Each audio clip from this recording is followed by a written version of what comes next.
Top തയ്ച്ച് കഴിയുമ്പോൾ അതിൽ വരുന്ന ഏറ്റവും വലിയൊരു പ്രോബ്ലമാണ് ഈ കാണുന്നത്. അതായത് നമ്മുടെ ആം റൗണ്ടിൽ ഉള്ള ചുളിവുകൾ. ഇതിനെ നമ്മൾ ചുളിവുകളെന്നാണ് കേട്ടോ പറയുക. അതായത് കറക്റ്റായിട്ട് നമ്മൾ ആം ഹോള് ഇതേപോലെ ഇരിക്കണ്ടേ. ഇതേപോലെ ഇരിക്കണമെങ്കിൽ നമ്മൾ എന്ത് ചെയ്യണം? കട്ട് ചെയ്യുമ്പോൾ കറക്റ്റായിട്ട് കട്ട് ചെയ്തില്ലെങ്കിൽ ഇങ്ങനെ അങ്ങോട്ട് ചുളിവുകൾ ഉണ്ടാവും. അപ്പോൾ ഇതെങ്ങനെ നമുക്ക് സോൾവ് ചെയ്യാമെന്നാണ് ഇന്നത്തെ വീഡിയോയിൽ കാണിക്കാൻ പോകുന്നത്. എല്ലാവരും പ്രശ്നം കണ്ടല്ലോ. ഞാനതാണ് ഒന്ന് ബോഡിയിൽ ഇട്ട് കാണിച്ചു തന്നു കേട്ടോ. ആം ഹോള് കുടുക്കുണ്ടെങ്കിൽ നമ്മൾക്ക് ഈ ഒരു ടോപ്പ് പിന്നെ ഇടാനേ തോന്നത്തില്ല. ഇപ്പോൾ എനിക്ക് ഈ ഷോൾഡർ കുറച്ച് വീതി കൂടിപ്പോയി, അതാണ് മെയിൻ ഇഷ്യൂ കേട്ടോ. അപ്പം ഞാൻ തയ്ച്ച സമയത്ത് അത് ശ്രദ്ധിച്ചില്ല. ഇട്ട് കഴിഞ്ഞപ്പോഴാണെങ്കിലോ എനിക്ക് ഭയങ്കര ഡിസ്കംഫോർട്ട്. എനിക്ക് പിന്നെ ഇത് ഇടാനേ തോന്നുന്നില്ല. അപ്പം ഞാൻ വിചാരിച്ചു എന്നാൽ പിന്നെ നിങ്ങളെയും കൂടെ എങ്ങനെയാണ് ഇത് ശരിയാക്കുന്നതെന്ന് കാണിച്ചു തരാമെന്ന്. അപ്പോൾ ആദ്യമേ നമുക്ക് ഈ രണ്ട് സ്ലീവ്സ് അഴിച്ചു മാറ്റുകയും വേണം. ഈ സൈഡ് കുറച്ച് വരെ അഴിച്ചാൽ മതി, ഫുള്ളായിട്ട് അഴിക്കേണ്ട. പക്ഷെ ഞാൻ ഇതിൻ്റെ സൈഡ് ഞാൻ ഈ ലൈനിങ് ഒന്ന് റിമൂവ് ചെയ്യാൻ പോവാം കേട്ടോ.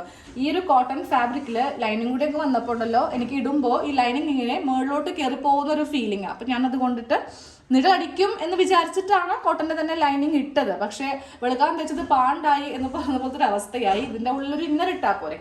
അപ്പോൾ അതുകൊണ്ട് മാത്രം ഞാൻ ഈ സൈഡ് ഫുള്ളായിട്ട് അങ്ങ് അഴിക്കുവാണ്. ആം ഹോളിൻ്റെ പ്രശ്നം മാത്രം ഉള്ളെങ്കിൽ സൈഡ് കുറച്ച് വരെ നിങ്ങൾ അഴിച്ചാൽ മതി.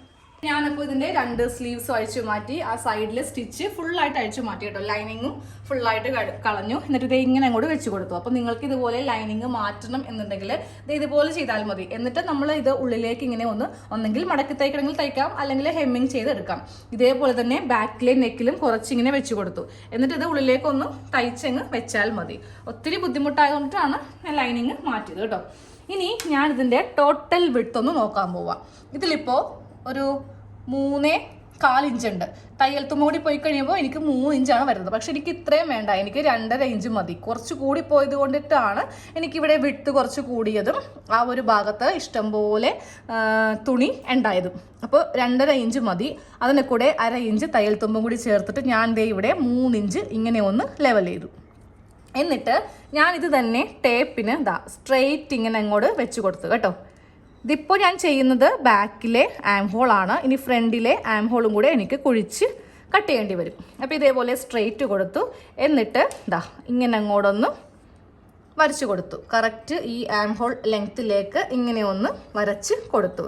എന്നിട്ട് നമ്മൾക്ക് ഇത് ഇങ്ങനെ അങ്ങോട്ട് വെച്ചിട്ട് കുഴിച്ചൊന്ന് കട്ട് ചെയ്തങ്ങോട്ട് കളയണം. എന്നിട്ട് ഫ്രണ്ട് എടുത്തിട്ട് ചെയ്യണം. സെയിം ഇതേപോലെ തന്നെ ഇപ്പുറത്തും നമ്മൾക്കൊന്ന് മാർക്ക് ചെയ്യാം. ഉണ്ടാക്കി മടക്കിയിട്ട് വേണമെങ്കിലും ചെയ്യാം കേട്ടോ. ഞാനപ്പോൾ സെപ്പറേറ്റ് അങ്ങോട്ട് ചെയ്യുവാണ്.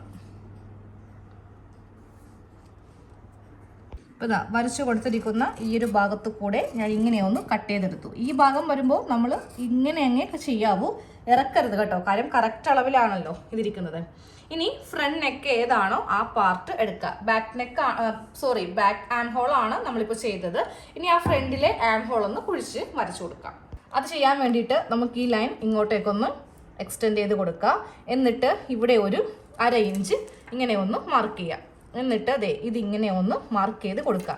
എന്നിട്ട് വേണം ഇതിങ്ങനെ വെച്ചിട്ട് നന്നായിട്ട് ഈ ഭാഗത്ത് നിന്ന് കുഴിച്ച് ഇവിടേക്ക് ഇങ്ങനെ ഒന്ന് ചെയ്ത് കൊടുക്കാൻ. എന്നാൽ മാത്രമേ നമ്മൾക്ക് നല്ല ഫിറ്റായിട്ട് ഈ ഭാഗം കിട്ടുള്ളൂ. അപ്പോൾ ഇത് ചെയ്യാൻ നേരത്ത് നേരെ നമ്മുടെ കയ്യിലേക്ക് എടുക്കുക. കയ്യിലേക്ക് എടുത്തിട്ട് ഇവിടെ നിന്നേ ഇതിങ്ങനെ സ്റ്റാർട്ട് ചെയ്യാം. ഇതുപോലെ ഇങ്ങനെ സ്റ്റാർട്ട് ചെയ്തിട്ട് വേണം നമുക്കിതങ്ങ് കുഴിച്ച് ഈ ഭാഗത്തേക്ക് എത്തിക്കാൻ. ഇത്രയും ഡിഫറൻസ് നമ്മൾക്ക് ബാക്കും ഫ്രണ്ടും തമ്മിൽ വരുത്തണം. സെയിം അതുപോലെ തന്നെ ഇവിടെയും ഇതേപോലെ ഇങ്ങനെ ഒന്ന് വരച്ച് കൊടുക്കുക. അളവ് നമ്മൾക്ക് ആ ഒരു 1/2 ഇഞ്ചൊക്കെ അറിയാമെന്നുണ്ടെങ്കിൽ നമ്മൾക്ക് തന്നെ ടേപ്പൊന്നും ഇല്ലാതെ ഇതേപോലെ ഇങ്ങനെ ഒന്ന് ചെയ്തെടുക്കാം. എന്നിട്ട് ഈ ഭാഗത്തു നിന്നും ഫ്രണ്ട് മാത്രം എടുത്ത് ചെയ്യണം കേട്ടോ. അതൊന്ന് ശ്രദ്ധിച്ചാൽ മതി. ഈ ഭാഗത്തു നിന്നും ഇങ്ങനെ സ്റ്റാർട്ട് ചെയ്ത് ഇങ്ങനെ അങ്ങോട്ട് കട്ട് ചെയ്ത് മാറ്റുക. താഴത്ത് ഇടക്കിടക്ക് ചെക്ക് ചെയ്യുക, കൊള്ളുന്നുണ്ടോ എന്ന് ചെക്ക് ചെയ്യാം. എന്നിട്ട് ഇങ്ങനെ ഒന്ന് കട്ട് ചെയ്ത് കൊടുത്താൽ മതി. ഇനി രണ്ട് സ്ലീവും 2 ഭാഗത്ത് വെക്കുക. സൈഡ് അങ്ങ് കൂട്ടിയെടുക്കുവാണെങ്കിൽ ആ ഒരു പ്രശ്നം നമ്മൾക്ക് സോൾവ് ചെയ്യാം. അപ്പോൾ നിങ്ങളിതുപോലെ ഒരു ഭാഗത്ത് കുടുക്കം ഉണ്ട് എന്നുണ്ടെങ്കിൽ ഫസ്റ്റ് ഷോൾഡർ വിട്ട് കൂടി പോയിട്ടുണ്ടോ നോക്കുക, അത് കുറക്കുക. അതിനുശേഷം നന്നായിട്ട് ഇതുപോലെ വരച്ച് കൊടുത്തിട്ട് അതിൻ്റെ മീതെ കൂടെ കട്ട് ചെയ്ത് മാറ്റുക. അതിനുശേഷം സ്ലീവ് എടുത്ത് വെക്കുക കേട്ടോ. അപ്പോൾ ഈ പ്രശ്നം നമ്മൾക്ക് പരിഹരിക്കാം. ഇല്ലാന്നുണ്ടെങ്കിൽ എന്തൊരു കോറായിരിക്കുമല്ലേ നമ്മൾ ഇട്ട് കഴിയുമ്പോൾ നമ്മളുടെ ആ ഒരു കോൺഫിഡൻറ്റ്, നല്ല ഭംഗിയുള്ള ഒരു കുർത്തയൊക്കെ ആണെങ്കിൽ ആ ഒരു കോൺഫിഡൻറ്റ് എല്ലാം അതോടെ നമുക്ക് അങ്ങോട്ട് ഇറങ്ങിപ്പോവും. അപ്പോൾ ഇനി അത് വേണ്ടല്ലോ, നല്ല പെർഫെക്റ്റ് ആയിട്ട് നീറ്റായിട്ട് നമുക്ക് ഏത് ഡ്രസ്സും ഇട്ട് നടക്കാം. ആം ഹോള് പ്രശ്നം വന്നിട്ടുണ്ടെങ്കിൽ എങ്ങനെ സോൾവ് ചെയ്യാമെന്ന് നമ്മൾ ഈ ഒരു വീഡിയോയിലൂടെ പറഞ്ഞ് തന്നു.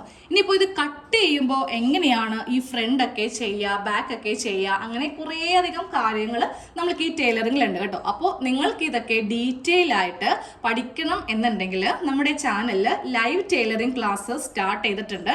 റെക്കോർഡഡ് ക്ലാസ് ഒന്നും അല്ല കേട്ടോ, ഇതേപോലെ റെക്കോർഡഡ് ക്ലാസ് അല്ല, ലൈവായിട്ട് എല്ലാ സംശയങ്ങളൊക്കെ തീർത്തു പോകുന്ന ക്ലാസ് ആണ്. രാത്രി 8 മണിക്കാണ് ക്ലാസ്, തിങ്കൾ മുതൽ വെള്ളി വരെ രാത്രി 8 മണിക്കാണ്. ഇനിയിപ്പോൾ നിങ്ങൾ ജോലിക്ക് പോകുന്നവരാണ്, ലൈവിൽ കയറാൻ പറ്റിയില്ല എന്നുണ്ടെങ്കിൽ നിങ്ങൾക്ക് ആ ക്ലാസ് എപ്പോൾ വേണമെങ്കിലും കാണാം.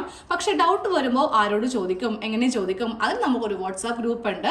ആ ഗ്രൂപ്പിൽ നിങ്ങൾ ആഡ് ആവുക, എന്നിട്ട് നിങ്ങൾക്ക് വന്ന സംശയങ്ങൾ അപ്പോൾ അതിൽ ചോദിക്കുക, ഞാൻ ക്ലിയർ ചെയ്ത് തരുന്നതാണ് കേട്ടോ. 479 രൂപയാണ് ഇതിൻ്റെ ഫീസ്. ജോയിന്റ് മെമ്പർഷിപ്പ് വഴിയിട്ടാണ്. ലിങ്ക് ഈ വീഡിയോന്റെ ഡിസ്ക്രിപ്ഷനിൽ ഉണ്ട്. Thank U.